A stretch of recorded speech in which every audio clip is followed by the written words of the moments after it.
Breaking news coming in, the Congress has announced its first list of 124 candidates for the Karnataka elections, from Siddaramaiah to Varuna and DK Shivkumar and others. We have my colleague Shrija joining us to get us more details as to who all have made it to that list. Shrija, the list that was to come out on the occasion of Ugadi was delayed due to Siddaramaiah's indecision.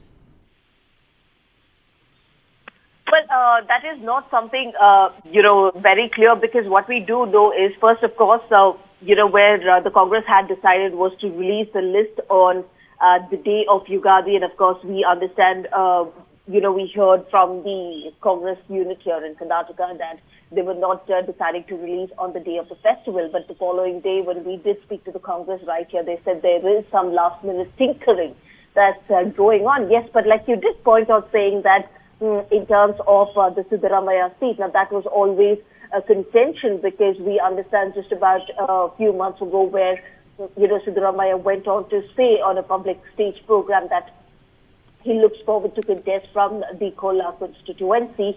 But however, he did make it very clear, saying that it is for the High Command to decide. So clearly we see, looking at the list, where Siddaramaiah is now finally contesting from the Varuna constituency, the state constituency where he had always contested from.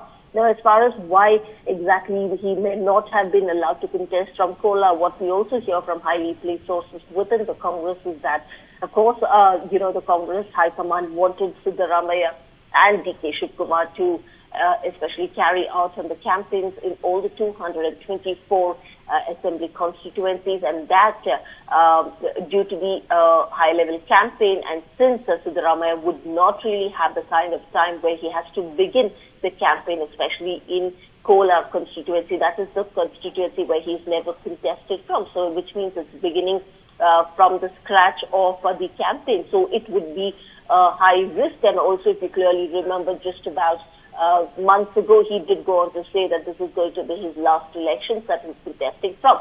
So clearly we see that the High Command has instructed him to contest from the state seat, which is, of course, Varuna. So we are also looking at when the suspense is over, where the Karnataka strongman, Congress strongman Siddaramaiah, would contest from the upcoming assembly elections, which is especially in Varuna ticket itself.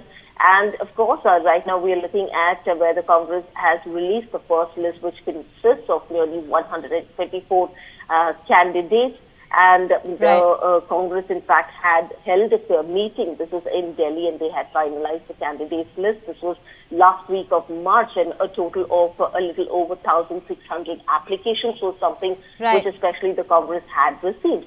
And interestingly, in terms of some of the interesting candidates, was especially if you're looking at 91-year-old Shamur Shivshankarappa has also managed to get a ticket from Davangere South, because most of the assembly constituencies, especially where the Congress did go on to say there could be only just a few minimum changes.